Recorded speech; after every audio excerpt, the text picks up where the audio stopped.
A very good afternoon to one and all present, and welcome to this special episode of VTV by Vijay Bhumi. We are very honored and privileged to have amongst us Honorable Mr. Justice Sanjeev Sachdeva, Judge Delhi High Court. Thank you so much, sir, for joining us. It is truly an honor and privilege to have you with us today. Thank you. Before I start, a brief introduction of our esteemed speaker today. Honorable Mr. Justice Sanjeev Sachdeva is at the High Court of Delhi. He also obtained his Bachelor of Law degree from the University of Delhi and enrolled as an advocate with the Bar Council of India in the year 1988. He was a standing counsel for the Union of India and the Bar Council of India for decades and was elevated as a judge to the High Court of Delhi in 2000. Once again, sir, thank you so much for taking our time to be with us today. Thank you. Also in this session will be co-moderated by a co-moderator today, Mr. Rajat Shah. Mr. Rajat Shah is a practicing advocate and a member of the Trust Board of Narayani Public School in Uttar Pradesh.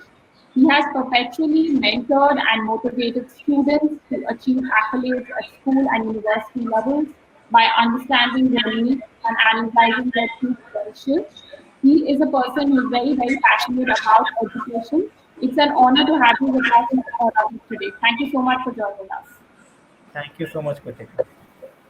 So, like everybody knows today, the topic of our discussion is challenges of import. And who better to have than a sitting judge of Delhi High Court to share with us his experience with the virtual court and the e-voting system in the Delhi High Court. So, without further ado, we will begin the session. Just some certain ground rules before we begin the session. If at any point of time our attendees have any questions, we will be taking audience question and answers in the last 15 minutes of the session. So please make sure you're asking us a lot of questions in the chat box. We will make sure we pick up all those questions and pose the same to our esteemed speaker. So please make sure you're listening carefully and asking us a lot of questions because this is a chance where you can get to know from him and get to know his perspective on this issue.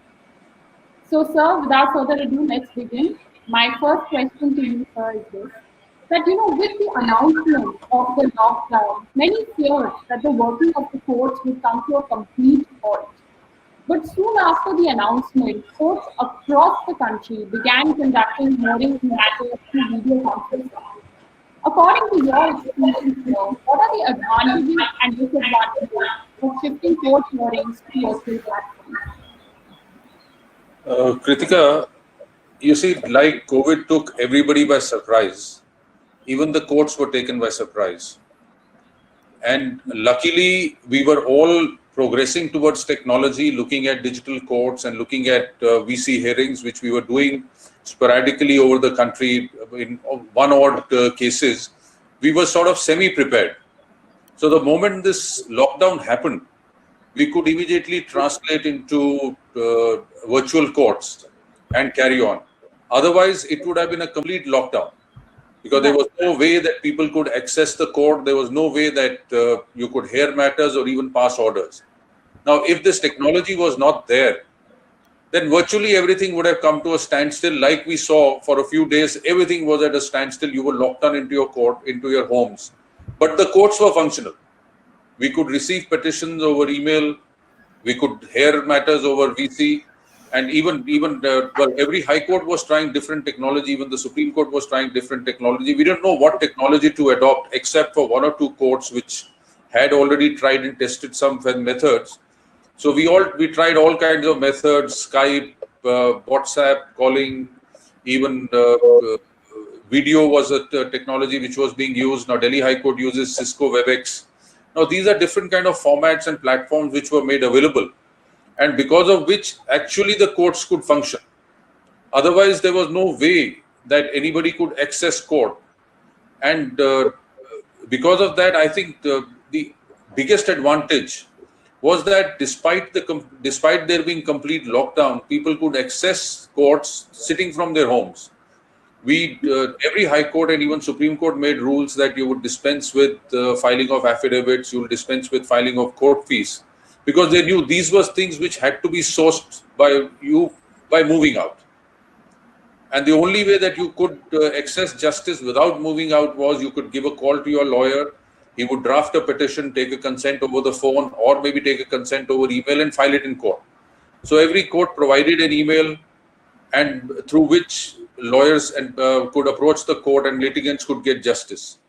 So it was not an issue of advantage or disadvantage at that system. It was actually a system. This was virtually a lifeline. If this lifeline had not been there, the virtual courts had not been there, then nobody would have been able to access justice. Even till today, we are nearly close to now 100 days of lockdown. Physical courts have not started.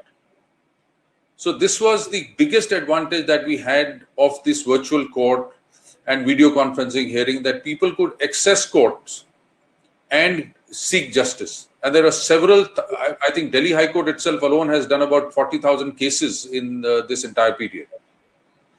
And look at the amount of cases that have been handled in the country by every high court. Patna High Court started dealing with something like 200 bail petitions every day by each judge. So that is the kind of volume which was taken out through video conferencing. So that was the biggest advantage. And especially a country like India, where though we were not one of the developed countries, but we advanced in virtual hearing. We were far ahead than any country in the world. Even the most advanced countries had to virtually shut down their court system, but the Indian courts were functional. So I think I wouldn't agree with you more. I mean, it definitely gives us immense pride for both Rajat and me, as we hail from the same profession. The way we are seeing that the judiciary is actually responding to this entire crisis. And, you know, the way we have effectively been able to take up matters both at a high court, lower court, level, which I think is absolutely amazing. This brings me actually to my second question now, that, increased adoption of technology in the justice delivery system would also translate into increased pressure on the members of the judiciary to increase their proficiency in technology tools. How can we effectively address this aspect, according to you? You see, technology has been a boon. Yes, there was a little bit of pressure in the sense that when you are not used to reading files digitally and holding VC hearings, things slow down. But some judges were doing virtual courts. We were having e-courts there. We were doing virtual courts. But no doubt the pressures were more because the working hours were different and the style of working was completely different. You were used to a complete different style of working. And there was no time for transition. It was suddenly that from one day from a paper court, next day you are into a virtual court. And like for a court hearing, we handled 2 to 3 systems at one point of time. And there were times when you would avoid even your staff coming home, because when it's lockdown, your staff can't come home. So you have different people in different locations, in remote locations, collaborating to have a hearing happen. It's very easy to say, look, let's have a court hearing happen. But what people really don't know is behind the scenes that things take place. The moment somebody files a petition over email, it goes to a particular link. It's not just that file which can be simply placed before the court. That file has to be processed. It has to be created in a particular format so that it's a readable format which can be then accessed by the court. Then the matter has to be listed. A time slot has to be fixed. And the matter has to be then placed before the court. Then the judge has to dictate an order. That order has to go to the steno. Steno has to type it, send it to the judge. Judge has to correct it. Then it goes up into the high court, into the court system, and is then a follow-up action is required. So at each stage, there is some individual or the other who's involved. It's not just that you hear a matter and you pass an order and that's it. So there are a lot of things which happen in the background. So both the judiciary and the support staff, prior to hearing and post-hearing, came under tremendous pressure. And the biggest challenge was technology tools. You see, one out of this entire chain, if there are, say, 7-8 people involved in this entire chain of making a hearing happen, if there is a break in the chain, for example, the steno, he doesn't have a system at his house because nobody knew this was happening. So suddenly it was pushed upon you. if he didn't have a connection at his house, if he didn't have a sound enough connection, or maybe a very slow connection, or doesn't have a computer at his house, then how is he going to communicate? How is this chain going to get completed? And during that lockdown period, hardware was not available, software was not available. So these kind of challenges came. So initially there were lesser number of hearings. Then slowly, as the lockdown situation eased up, we were able to sort of augment the systems. We've even moved some systems from the courts to these respective staff's locations so that they can function from home. Because even if one individual has to move out, that individual was put to risk. And likewise, that individual could then further expose others to that risk. So endeavor was that, yes, we should have everybody working from their remote locations. We've even now not been able to achieve 100% remote location access. But yes, pressures were there not only on the judiciary, but on the support staff. But luckily for us, we were able to manage these hardware and software tools and were able to provide hearing to lawyers. Because there was a lot of pressure from the lawyers, open up courts, we're having difficulty. What people didn't understand was this entire chain which works into this hearing happening. So there were pressures, but now slowly it is actually visible. We started with one hearing on one day. The first hearing was a single case which was taken up by a division bench. Then it translated into 5 cases per judge to about 4 benches. I'm talking about Delhi High Court. Then it translated to 2 division benches and 4 single benches. Now all 25 benches of Delhi High Court sit every day. So we've translated into that system, and every judge is taking up to 20 matters a day. From a physical court of 50 matters a day, we've reduced it to say about 20. Because things are happening, chains are moving, the courts are not functional fully. So these pressures are there, and slowly things are improving. And let me tell you that even the bar is facing a problem. Correct. Because they have issues of connectivity at their location. We've been able to augment the court system. As an institution, we've been able to push organizations into providing us with systems. But as individual lawyers, they have difficulty. How are they going to cope up with these kind of additional resources required? So it's a completely different. Well, I do certain sessions. I've done a couple of webinars on the issue of what is the technology that a lawyer requires at his end to translate into a virtual court hearing. Because today you were typing a document, somebody was typing it for you, a steno was sending it to you, you were printing it out and signing and filing it in court. Now with the digital court, what is the kind of hardware and software required by you? Now, if that's one of the questions, I'll certainly deal with that later on. Yes, we can go on to your next. Actually, you've asked us, now that you brought up a very interesting point, I can't stop myself from asking. I might deviate a little bit from the set of questions we had decided here. But, like you said about adequately training lawyers, of what are the technology tools they require to be able to function effectively in this sort of transition process that we're going through. So, if we just take a step back, and if I were to ask you that the future generation of lawyers who are coming in now, what kind of exposure should they get of technology while they're at law school? I think that's also a very important question. You see, let me tell you, the students in law school are far advanced than most of the judges and the technology and the technical people that we have here. And the greatest sort of handicap that lawyers feel or lawyers face is the mindset.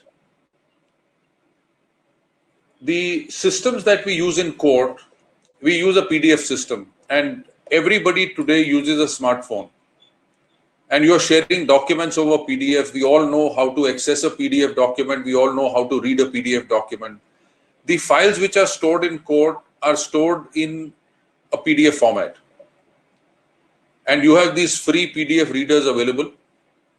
You don't need to buy any software to read a court file. So all you need is just download one of those free PDF readers and you can read the PDF file. Now, question which arises is, how do I create a PDF file? Look, it's very easy to say file a document, upload a PDF file in court, but how do I create a PDF file? That's the biggest challenge that a lawyer faces. Now, let me tell you, everybody today uses an electronic typewriter. I don't think. Well, I've used a manual typewriter, which with a carbon paper. In a time when I started practice, we used to have those Remington typewriters and Halda typewriters where you would type on a carbon paper. Then we translate it into a dot matrix printer. Now we are all into laser printers and inkjet printers. Now everybody uses a computer to type, and most of us use MS Office or MS Word. MS Word has a feature whereby you can save a document in a PDF format. If it's not a built-in feature, you can download it free from the Microsoft site, and at a click of a button, your document gets created into a PDF document. For court purposes, all you need to do is obtain a digital signature, which is also these days not very difficult. And the agencies which are providing, I think eMudra is one. It is taking online applications now. So make an online application, they will process it within 2 days, and you'll get a digital signature. Create a PDF document, digitally sign it, upload it. That's all that's required. It doesn't require buying anything. If you don't have MS Office, there are free softwares which are available which create a PDF document. If you, for example, have a picture which needs to be scanned. Now, most of the pictures are in digital format. But if you do have a physical document, then all these all-in-ones, these printers, Epson, HP, all-in-ones have scanners, and these scanners come with a PDF creator software built in. So it's not a very expensive proposition. I have always proposed, and I have recently proposed to bar associations that they should empower their lawyers, they should empower their staff, and set up certain locations in the courts where they can create this facility of digitizing documents. So it's not very difficult. And coming back to young lawyers, well, all lawyers today, young students, all students today are connecting with each other through Skype, through several other platforms, including the one which you've introduced me to today, the one that we are using. Now, all these softwares children are using. So there's nothing special. We don't need to train the young law students into what they need to do. But yes, we need to train the teachers. Teachers have to understand in this lockdown period, I don't know how many colleges are actually taking virtual classes. If not, they should. Bar Council recently said, except for final year students, all students in intermediate semesters and intermediate years should be promoted on the basis of last semester results. So the colleges immediately said, all right, this semester is over, let's stop training. But you should hold these webinars. Now, if I can see there are approximately 100 people connected on this webinar through this, and then several must be watching over YouTube. Well, they are, as it is, getting trained in what they need to do.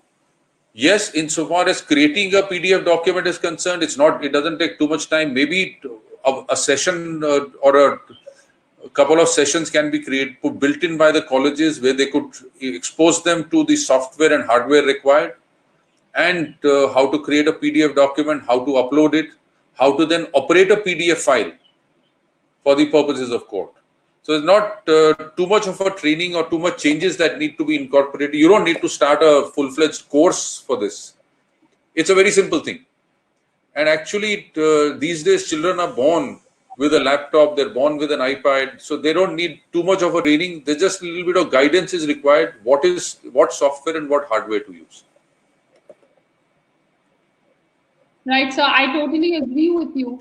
And I must tell you that as expected, there are a lot of questions that are coming in already. So we might have to keep more than 15 minutes for audience question and answers. There's some very interesting questions coming our way. So before I now hand over to my co-moderator, I have one more question to ask you. That, while the Apex Court of India and the High Court of Delhi, they might be slightly technologically better off. What about the lower courts, sir? Since there's a large amount of procedural work, trial work that happens there. and now suddenly they have had to shift to the virtual platform. So if you can share your perspective on how we can strengthen the technological infrastructure in the lower courts, and how they can adapt to it more easily. You see, the E Committee of the Supreme Court is monitoring the entire situation and has recently come out with a sort of a guideline for the entire court system in the country. Because in Delhi, we are only concerned with, say, the Delhi High Court and the District Court. But Supreme Court goes down way to the taluka level also. So they have issued guidelines and format as to how documents are to be filed, stored, retrieved down to the taluka level. So things are happening. And you see, every district court in the country, every judge in the country at every level has already been provided with infrastructure. So every court in the country, every judge at least has 5 systems in his court. They have internet connectivity. So today, hardware-wise, everybody is there in place. Softwares are being acquired by different courts for video conferencing. So even district courts are going to be fully functional. And as of now, even several district courts are functional through virtual courts. So very soon, everybody is going to be fully functional. But yes, we are looking at, you see, everybody wants to get back. We want to get back to the normal way of functioning. But like I always say, that we are going to have a different kind of normal. Right. We'll have a new normal. The earlier normal cannot happen. Because recently in Rajasthan, one of the district courts was opened up to attempt. And we saw a horrid of loads of people entering the court. You can't blame them. If you have 100 matters listed before a judge, now after this lockdown of say 100, 120 days, whenever we really open up, there is going to be a backlog of cases. If you have 50 cases, that will translate into something like say 100 lawyers. If you add on assisting counsels, clerks, you'll be having about 200 people in one courtroom. So there's no way that you can maintain social distancing. So we will have to have a different normal. Every court will have to look at a different system of how you're going to have hearings. But everybody wants to get back. Now, since everybody wants to get back, there is that issue, let's start. So it is going to be a challenge. Right, so no, I don't think. But you see, district courts will open up, and infrastructure-wise, software, hardware is in the process of being procured. Because today, if you have something like 2,000 courts, and 2,000 courts, you suddenly say, all right, we want 2,000 video systems and 2,000 hardware acquiring is also a difficulty. Right. The app technology, but luckily, hardware is available. But yes, they didn't have webcams, they don't have Wi-Fi routers, they don't have modems, because those things have to be added on. But work is on, and very soon district courts will also function. All the district courts, I think, will also function. Absolutely, sir. Thank you, Kumar. I think what you're saying completely makes sense, and it definitely gives us a lot of faith, reposes a lot of faith in us that the judiciary is looking at this matter so closely. So now I'll hand over the stage to my co-moderator to ask you the rest of the questions while I pick up the questions from the audience too. Thank you, Kritika. So it was very lucky of all of us to have the basic level question being addressed by Honorable Justice Mr. Sachdeva. But so at the same time, what we have discussed so far, it also brings up to this particular question that while the district courts being an institution are being adopted with technology, they are being provided with the necessary infrastructures and everything. But at the same time, they are litigators and they are people who are trying to access justice. They might not be very technologically friendly, or they don't have the sufficient resources. And I was going through the questions in the chat box. It was coming up again and again to a lot of people, a lot of young advocates that I also personally know of, that since everything has been unlocked, almost everything has been unlocked as of now, courts are still functioning via e-platform. And while we have the reservation of not having all these resources back to the litigants, back to the young litigator, how do we ensure access to justice to all? You see, it is going to be very difficult to say that courts should open up completely. Because if you look at the footfall that happens in a court, because if you compare court with a cinema hall, in a cinema hall you have 400 people in a huge hall, or maybe 200 depending on what kind of a cinema hall it is. If it's a shopping market, you'll have people walking at a distance. People can maintain social distancing. If you have a shopping mall, again, social distancing can be maintained. Courts is one place where you have, say, by a 20 by 40 room, where you have 200 people gathered. It's very difficult to maintain social distancing in court. And in one of my earlier sessions, the question had come up, look, why don't you divide timings? For example, you can have civil cases in the morning, criminal cases in the afternoon. You have MACT cases in the morning, say matrimonial in the afternoon, or one court looking after one kind of matter, another court looking after another kind of matter. That kind of division can be done. Yes, it is possible. But the problem is, how many young lawyers can say that they practice only on, say, criminal side and not on civil side? Because today it's very difficult for a lawyer to choose, especially a young lawyer. Young lawyer will take on any brief. That look, he doesn't have the option to choose. Look, I am doing civil, I will not take a criminal matter if it's coming my way. So it's very difficult to segregate. So virtually what is going to happen is the same lawyer who does MACT matter will also be doing a matrimonial case, will also be doing a civil recovery suit, will also be doing a 138. So even if you divide time, the judge is going to be there, court staff is going to be there, the lawyers are going to be there, litigants whose case is listed is going to be there. So how are you going to, this division also doesn't help. Rather, technology, in my view, can actually help. For example, if we were to say that, look, everything that happens in court is available on the virtual platform. So your client doesn't have to travel to court to see what is happening in his matter.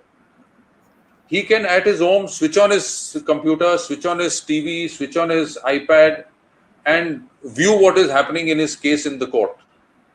So he doesn't need to travel.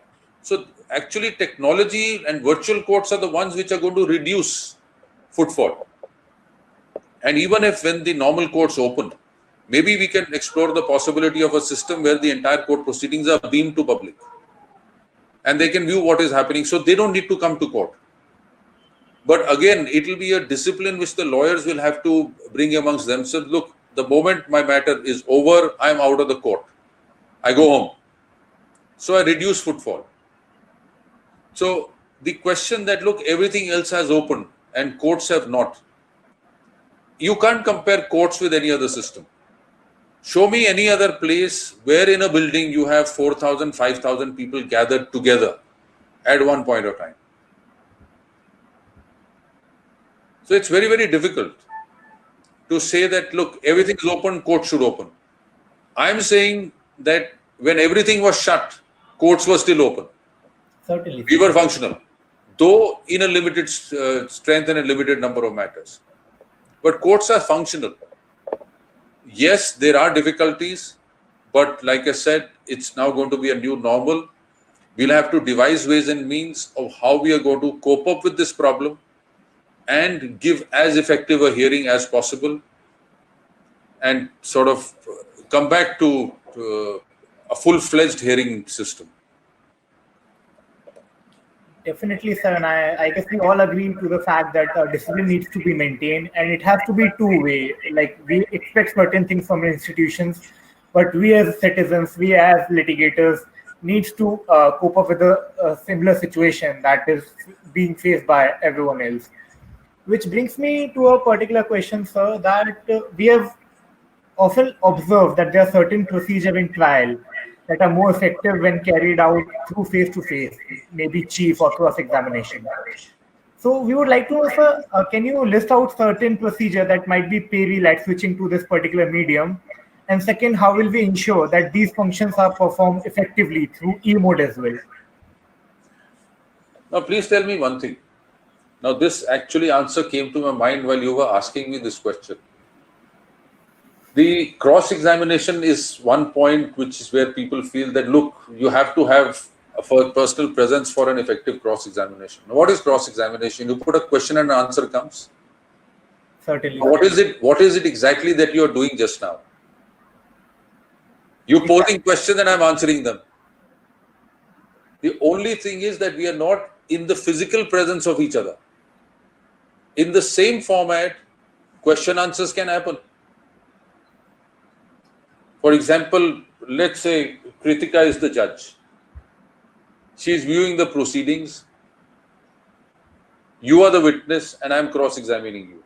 I pose a question to you, you answer it there and then. You don't need physical presence. Some lawyers feel that physical presence is required to intimidate the witness. That in any case is a no-no in effective cross-examination. Purpose of cross-examination is to pose questions and answers come. Now, in a virtual situation that we have, this can happen. And there are several judgments of the Supreme Court and the High Courts which permit cross-examination through video conferencing. This has been happening where the witnesses are abroad, or sometimes it's not possible for the witness to come to court. So VC hearings were happening. But with the advancement in technology that we have now, where things are moving so fast and better, and we've got these kind of platforms which are developed, I think even a cross-examination can completely happen over the VC platform. Issue may be, how does the witness then sign a document? For example, he's given a testimony, that testimony is transcribed and sent to him. How does he sign it? Advantage of technology, you record it. You have a video recording of his transcript, of his testimony, and have it transcribed. That is then archived in the digital record and it becomes evidence for all times to come. Now, sometimes what happens is that evidence is recorded by one judge and the arguments are heard by another. Now, at times as a judge, it is important to see the demeanor of a witness at the time of cross-examination. In a virtual court system where the entire evidence is recorded, it is possible to see the demeanor also by somebody else who's not actually viewed the cross-examination, because there's a video recording of that evidence happening. So I feel there is an advantage in a cross-examination happening over VC and being recorded. The only difficulty which can be there is prompting, which may happen behind the scenes, because there is nobody there at the remote location of the witness, and there is a possibility somebody may prompt him. That is one area where one has to look at how to get around it. Normally in the normal courts, we have somebody who's there at that level, who's viewing it and who's present. An officer of the court is present where the witness is present. So that is one issue which is of concern. Apart from that, I think cross-examination can very effectively happen over a VC system. Certainly, sir. And I guess this is something that needs to be certainly focused on, which brings us to our last question of the moderator round, that there has been a rise in demand about making all the court proceedings public, especially with regards to the apex court and the high court proceedings. Obviously, barring certain cases or certain issues that have to be done in camera. And just yesterday we had this notification released by the Honorable Learned Registrar from the Delhi High Court of making the access of all the proceedings that are taking place accessible to the public. But at the same time, sir, we would love to know how viable is that option, and do we see any demerits in it as well? You see, I personally feel there is no demerit. But let me tell you again, on this issue, there is a debate going on. So what I'm saying is my personal view. Like anybody can walk into a public court, view it, what is happening. So there's no harm in sort of airing or beaming to whatever the court proceedings are. So there's no disadvantage of it, there's no harm. Rather, the advantage is that half the people who want to view it will be able to view it from some remote location. They don't even need to come into court. So it will reduce footfall. So there's no real demerit in it. Anybody can view it. It's in any case an open court hearing. So somebody views it. Yes, certain kind of cases are cases which are confidential, which are in-camera proceedings, which cannot be shared with the public. Apart from that, now what's so sacrosanct about, say, hearing of a civil dispute, of recovery of money, a business transaction between two businessmen? What's so sacrosanct or so secret about it? If anybody can view it, why can't the general public see it? And let me tell you, initially there'll be that charm, oh, let me watch a court proceeding. Once every court's proceeding is deemed available on air, that charm will reduce and somebody will watch it only because somebody is interested in a particular matter. That in any case they can, by coming into court. So all you're doing is preventing, sort of making sure that people don't need to come to court to view proceedings. So I find that it is more advantageous if things were beamed, made available to the public. And Delhi High Court has taken one step, that anybody wants to view a matter, because right now you're interested, you can't view a matter because it's actually like an in-camera proceeding because links are being sent. So now it will be, you request the court master, a link will be given to you and you can simply watch the proceedings. Certainly, sir. And So, like I was guess, saying, we have a tons of questions. Yes. Sorry, Rajat, go on. yeah. So coming back to the questions from our viewers and the attendees. So first question would be, sir, that now since the e-court in place and the judges are hearing the matters virtually, do we think that it will improve the disposal system of the backlog of cases and everything that we have? You see, like I said, we've suddenly transformed from a conventional paper system to a VC system and a digital system. The hearings have been slow. It's not been at that level, though we've been attempting, we've been trying at different levels, because what happens is connectivity issue. Now, a lawyer is connected, he can't, suddenly in between the hearing, the connection breaks. Now, you can't then sort of say, dispose of the matter without hearing him. Then an application comes, restore it. So, hearing is not going to increase in the sense if we were doing 40 matters a day, it's not going to be 45 or 50 to begin with. Maybe as time goes by, things may improve. But today, there is a little bit of lag in the number of matters we can take up. The Delhi High Court has now issued a circular that will be taking up old regular matters also. Exactly. Because you see, my experience has been in this last, since the lockdown began, civil litigation has reduced. Because economy has suffered, people have suffered. So civil litigation, people are tending to avoid.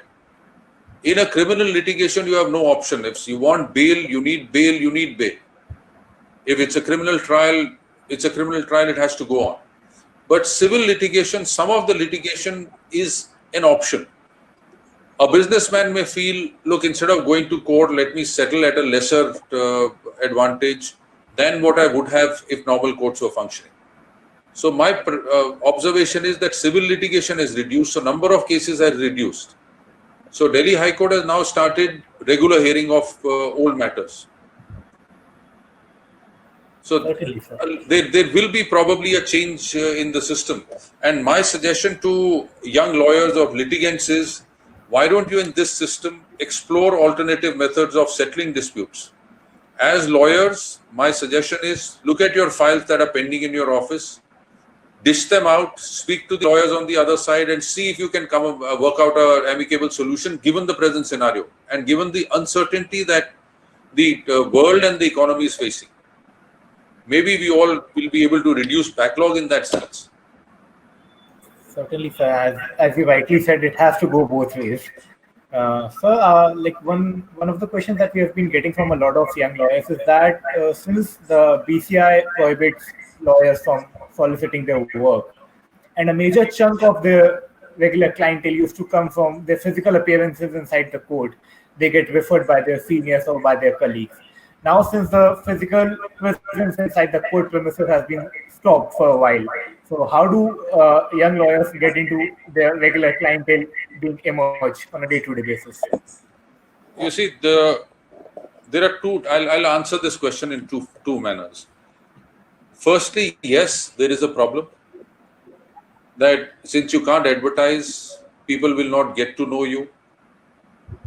The disadvantage of advertising since I've been to counsel for the Bar Council of India also, and I've been strongly advocating against advertising by lawyers.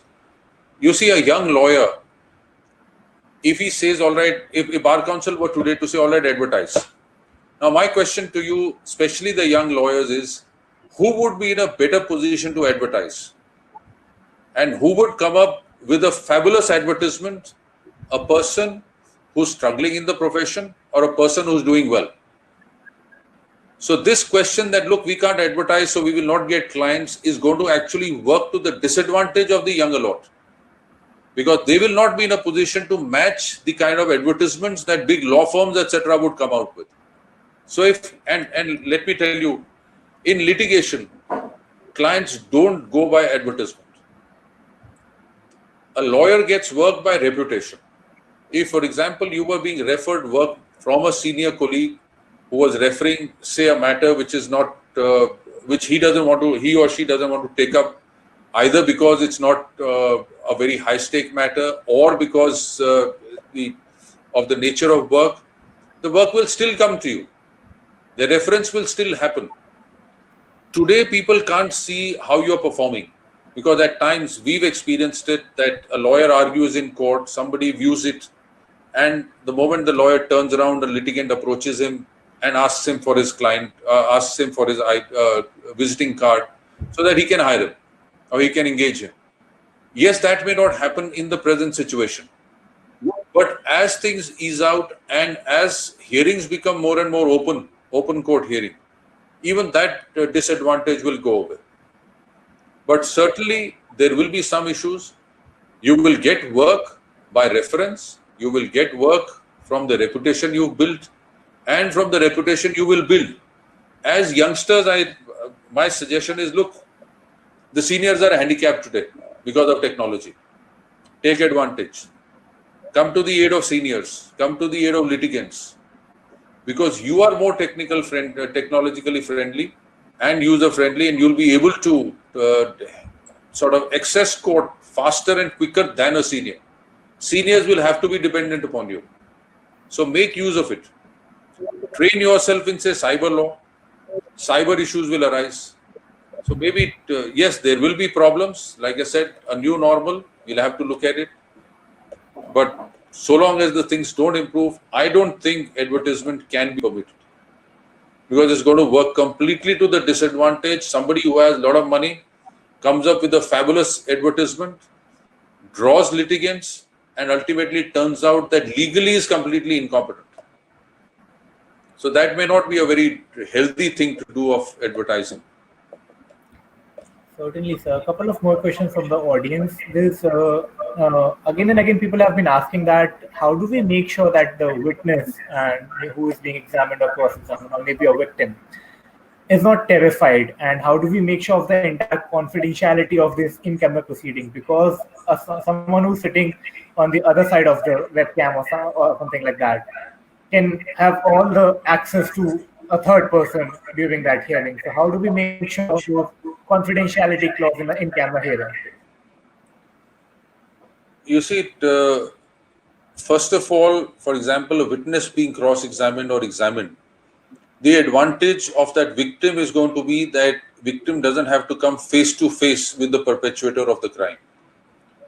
In a physical court, the offender and the victim could be in the same room, unless it's a vulnerable witness where the witness is again in a different location altogether from the courtroom. So that is an advantage, that a victim doesn't need to come face to face with the offender. But how do you ensure? Well, the only way you can ensure is either the victim or the witness travels to a location which is secured by the court, or an officer travels to the location of the victim or the witness to ensure that there is no prompting behind the scenes happening. These are the only two ways which come to mind.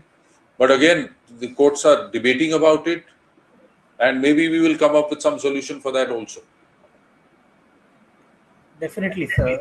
I guess Kritika has been looking after questions in our chat box from a lot of attendees, and I'm sure she has come across some interesting questions which she would like to put forward.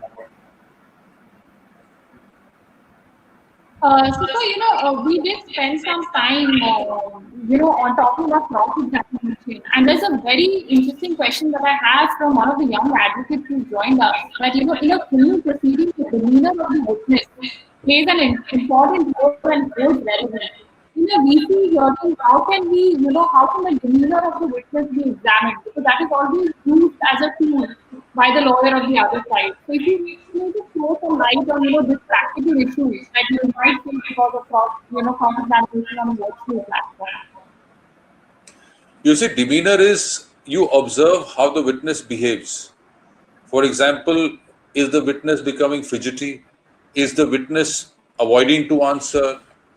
Or does the witness suddenly become very uncomfortable with a particular question? That's the demeanor that you observe as a judge.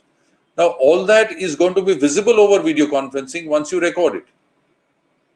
If you record it, it's available to the judge who subsequently takes up the matter, or successor judge, and in any case, it is available to the judge who is viewing the proceedings, because that demeanor is available and you can witness it over the VC.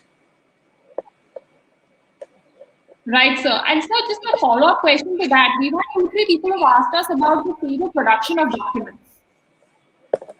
Yes. How can that be effectively done over, the virtual platforms? Because these are very pragmatic nuances one faces in a trial. So if you need to share some insights from your experience. You see, sharing of documents is available on all these VC platforms. You can conveniently share a document. So there's no problem at all. Right, sir. And sir, what about, we've had some questions about ADR, alternate dispute resolution mechanism. So if you need to, if you talk to us a little bit about how, ADR mechanisms, especially case of arbitration proceedings, how they be sharing and using the virtual platform? Arbitrations are going on, mediation is going on over virtual platforms. So for example, the Delhi High Court Mediation Center is holding VC hearing every day. So mediation meetings are going on. Arbitrators are holding hearings over the VC. So they're back to functioning. As we are functioning, so are they. So ADR is also functioning. Yes, sir. So with that, now I'll invite my co-moderator to ask the other audience questions. So we're getting too many, and we would, use this platform to ask you as many questions. So Rajat, over to you now for the audience questions. I think Rajat, you're on mute. Is it fine now? Yes, we can hear you. Yeah, so I guess we've covered a lot of queries that we have been getting from our attendees, and the major chunk of it we have covered. There's just one more thing, sir, that people are asking, since the court have turned virtual and they are operating, as you said, quite efficiently over e-mode, do you think it would be preferred at a certain stage that even after all this pandemic situation gets over, we see courts taking up a certain set of cases online through an online mode, even during a normal day situation? You see, I've always been of the view VC courts are not a replacement for physical courts. We all want to get back. Yes, we do connect over VC, but the pleasure of seeing somebody in person is you don't achieve it over VC. So there will never be a replacement for physical courts. And yes, there are several advantages, and especially for lawyers, it's going to be very, very advantageous. Today, for example, if there is a matter, say you are in Delhi and there is a matter in Bombay, a young lawyer has hardly any hope of being engaged and taken by a client for that matter, because it works out very expensive. Now, with this VC hearings happening, it's possible for younger lot to get more briefs in matters which normally they would not get briefed in. For example, an arbitration in England. You can have an arbitration in England sitting in Delhi. Look at the costs which are going to be saved by the client, and look at the opportunity that you youngsters may get. Supposing you're specializing in, say, arbitration, but the client if the client has to spend so much money, he'd rather take a senior than take you. But today he knows, yes, you have the caliber, you have the expertise. So I might well engage you and do a virtual hearing, because for virtual hearing, you can be anywhere in the world. It doesn't matter whether you are physically there or not. So the advantages are several, but it is not going to be a replacement. Maybe we have a hybrid system where one day or some time in a week is allocated to virtual hearing to cater to lawyers appearing before you from different locations. For example, you are a lawyer who's already in Bombay for a matter and you have a very important case in Delhi. So you can simply sitting in your hotel room there, connect and do your matter in Delhi. So it has its advantages. It's not going to be a replacement. I personally feel it should be a hybrid system where maybe a time slot in a day or time slot in a week is allocated to virtual hearings for appropriate matters. So it's not going to be a replacement. We will get back to court and we want to get back to physical courts. Yes, sir. I think we will agree with that sentiment a little more. So before, I would give over to my co-moderator for the concluding remark. Since we have so many young advocates who have joined us today, any parting thoughts, sir, for them? Any word of encouragement? As you can understand, a lot of them are going through a lot of anxiety at this stage, in the beginning of their career. You see, like I said, you youngsters are so technology friendly. And I was in the law school when this computers and things came. So we never used to have a cell phone. These came in 1995. And you've been born with technology. Rather, you've been born with an iPad and a laptop in your hands. So you are the ones who are going to take it forward. Look at avenues, because you see, with virtual courts happening and everything now going digital, cyber law is going to be, cyber crime and cyber law is going to be one of the fields which is going to grow substantially. And youngsters are technology friendly. They are more capable of understanding, accepting it. So train yourself in that, train yourself in VC hearings, and rather help. My suggestion is help the seniors, help the elders in use of technology. So my advice is take on technology. You're born with it, use it, find more avenues where it is going to develop, and sky is the limit. Thank you so much, sir. I think you've given us such valuable parting remarks that I think it definitely, as a young advocate, it will give me a lot of reassurance that, there's so many different ways in which we can relook the perspective in which we see the legal profession. And I must tell you, sir, we have been getting great comments, great feedback on the session. People have been so happy, so motivated by the content that we have been sharing. So on that note, I'd like to invite my co-moderator to share the concluding remarks. Sure. Thank you, Kritika. Thank you so much, sir. It was indeed a very fruitful session that we have with you, especially with the fact that you went till the basics and you addressed the very primary concern of young lawyers that we generally don't see in a knowledge session and all the webinars that we have attended so far. And I guess that is the beauty of having someone from bench who has an elaborated experience at the bar itself, that you do understand the plight of the litigants and the young lawyers. On that note, maybe you don't know, I'm actually trained in computers also. Exactly. I went through that profile, sir. I did a sort of a year's course from NIT 1983 when computers had just come into the country. So never gave up technology.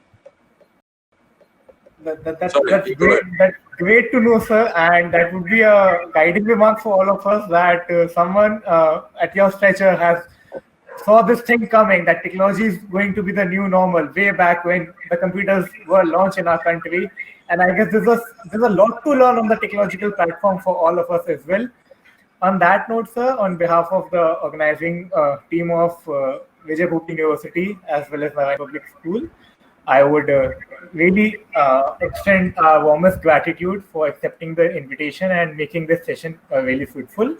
I would thank my co-moderator Kritika as well for running this session so smoothly and keeping all of us pretty engaging in that session, and for all the hard work that she has put on past couple of days of getting all the advertisement done and touching upon the questions that we have framed by discussing it with young advocates and all the concerned.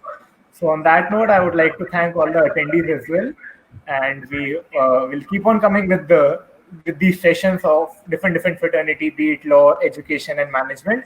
And we hope to see all of you super soon for our next session.